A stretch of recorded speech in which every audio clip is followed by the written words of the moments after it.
Hello दोस्तों, आप सभी को गुलाब जामुन जैसी मीठी मीठी नमस्कार। और उसी के साथ आप लोगों का स्वागत है आईपीओ के लव ट्रायंगल शो में। एक और एसएमई आईपीओ कटारिया इंडस्ट्रीज लेके आ रहा है अपना जी आईपीओ। आई होप कि आप लोगों ने इस कंपनी का नाम सुना होगा, बट हम आज इस रिव्यू वीडियो में इस कंपनी का पूरा कच्चा चिट्ठा खोलने वाले, बेसिक से लेके एडवांस तक। अगर मैं स्टार्टिंग में इसमें अपने पर्सनल डिसीजन की बात करूं तो एक ऐसा आईपीओ होने वाला है जो टॉप पे तो नहीं रहेगा इस आईपीओ रैंकिंग की लिस्ट में, क्योंकि इस आईपीओ में हमें काफी ज्यादा इफ एंड बट वाले पॉइंट्स देखने को मिले हैं।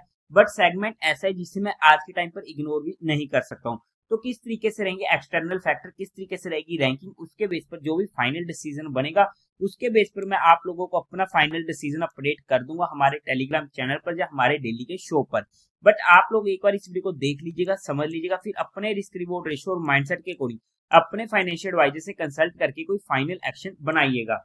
उसी के साथ साथ आप लोगों को म्यूचुअल फंड में या इंश्योरेंस सेगमेंट में किसी भी तरीके कोई भी हेल्पलाइन की जरूरत है, जहां आप लोग चाहते हो कि being a mutual fund distributor हम आपका पैसा मैनेज करने में आपकी हेल्प करें, तो आपको डिस्क्रिप्शन में मेरा फोन नंबर मिल जाएगा, आप मुझसे कांटेक्ट कर सकते हैं। आपकी क्वेरी को जल्दी से जल्दी सोल्व कर दिया जाएगा। अब अगर हम कंपनी की बेसिक डिटेल की बात करते हैं तो 2004 में ये कंपनी इनकॉर्पोरेट हुई थी, मतलब कि अच्छा खासा एक्सपीरियंस हो चुका है। काम की बात करते हैं तो जो मैन्युफैक्चरिंग करती है, सप्लाई करती है लो रिलैक्सेशन प्री स्ट्रेस्ड कंक्रीट यानी कि LRPC strands and steel wires post tensioning anchoring system, HDPE single wall corrugated sheeting ducts, couplers, aluminium conductors. और कंपनी की wide range of product use की जाती है वेरियस इंडस्ट्रीज में, जैसे कि infrastructure, road, bridges, flyover, metro, railway, high rise building, atomic reactor, LNG tanks, power transmission and distribution line. Overall में काम वाइज सेगमेंट वाइज बात करते तो एक अच्छा काम, एक अच्छा सेगमेंट हमें यहाँ पर देखने को मिल रहा है।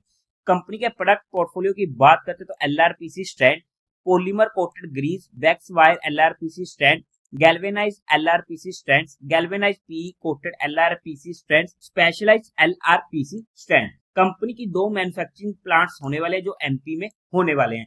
अगर हम आगे बात करते हैं कंपनी की, तो एज ऑफ दिसंबर 31 2023 कंपनी के पास 71 परमानेंट एम्प्लॉयज होने वाले इन वेरियस डिपार्टमेंट। और कंपनी सर्व करती है both domestic and international customers and export करती है goods to Dubai, Qatar, Nepal, Iran, Oman, Bahrain and Brazil. और कंपनी रिसेंटली में रियल इस्टेट सेगमेंट में भी आई है ताकि कंपनी की थोड़ी सी इनकम इंक्रीज हो सके। अब अगर हम बात करते हैं कंपनी के टेंटेटिव टाइम टेबल की, तो वहां पर ये आईपीओ ओपन होने वाला है 16 जुलाई को, क्लोज होगा 19 जुलाई को, अलॉटमेंट होगी 22 जुलाई को, रिफंड मिलने शुरू हो जाएंगे और आपके अकाउंट में क्रेडिट हो जाएंगे शेयर इफ लोटेड 23 जुलाई को। टेंटेटिव लिस्टिंग डेट है 24 जुलाई की। फेस वैल्यू रहेगी 10 रुपीज पर शेयर की। प्राइस बैंड होने वाला है 91 से 96 रुपीज पर शेयर का। 1200 शेयर का एक लोट होने वाला है। टोटल इशू साइज है 54.58 करोड़ का, जो पूरा का पूरा होने वाला है फ्रेश इशू। एनएससी के एसएमई पोर्टल पर ये आईपीओ लिस्ट होने वाला है। कोटा की बात करते हैं तो वहां पर क्वालिफाइड का 50% का, रिटेल में 35% का और एचएनए में 15% का होने वाला है। लोट साइज में रिटेल कैटेगरी में एक लोट पड़ेगा 1200 शेयर्स का, जिसकी अमाउंट पड़ेगी 1,15,200 रुपीज की। एचएनए में मिनिमम दो लोट्स के लिए अप्लाई करना पड़ेगा, जिसकी अमाउंट पड़ेगी 2,30,400 रुपीज की।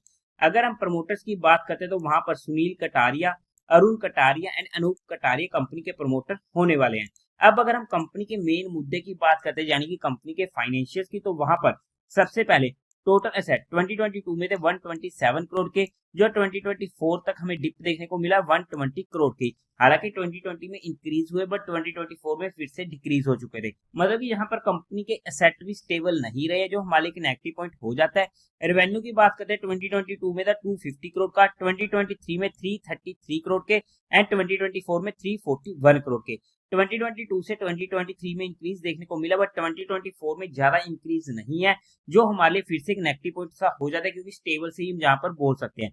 प्रॉफिट आफ्टर टैक्स 2022 में था 7.38 करोड़ का, 2023 में 7.77 करोड़ का एंड 2024 में 10 करोड़ का। जहां पर 2024 में कंपनी के प्रॉफिट आफ्टर टैक्स इंक्रीज हुए हैं, बट इतना ज्यादा रेवेन्यू कंपनी का इंक्रीज नहीं हुआ है। नेटवर्थ की बात करते हैं 45 करोड़ की, रिजर्व एंड सरप्लस में 30 करोड़ के एंड टोटल बोरिंग्स कंपनी का 63 करोड़ की होने वाली है। ओवरऑल में अगर हम फाइनेंशियल वाइज बात करते हैं, जिस तरीके का जो सेगमेंट है उस तरीके से जहां पर हमें अच्छे फाइनेंशियल देखने को नहीं मिल रहे, ग्रोइंग रेट देखने को नहीं मिल रही है, जिसकी वजह से इस कंपनी के फाइनेंशियल्स को मैं ओके ओके सा ही बोलूंगा।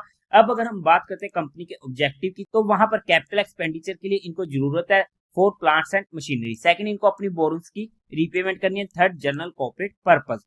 अब अगर हम कंपनी के फंडामेंटल्स की बात करते हैं तो वहां पर मार्केट कैपिटलाइजेशन है 206.71 करोड़ की, आरओई 24.5% की अच्छी है, आरओसी 17% की अच्छी है, डेट इक्विटी रेशियो 1.38 का हायर साइड है, रिटर्न ऑन नेटवर्थ 22% का अच्छा है, प्राइस टू वैल्यू 4.24 की, प्रॉफिट आफ्टर टैक्स मार्जिन 2.95 का।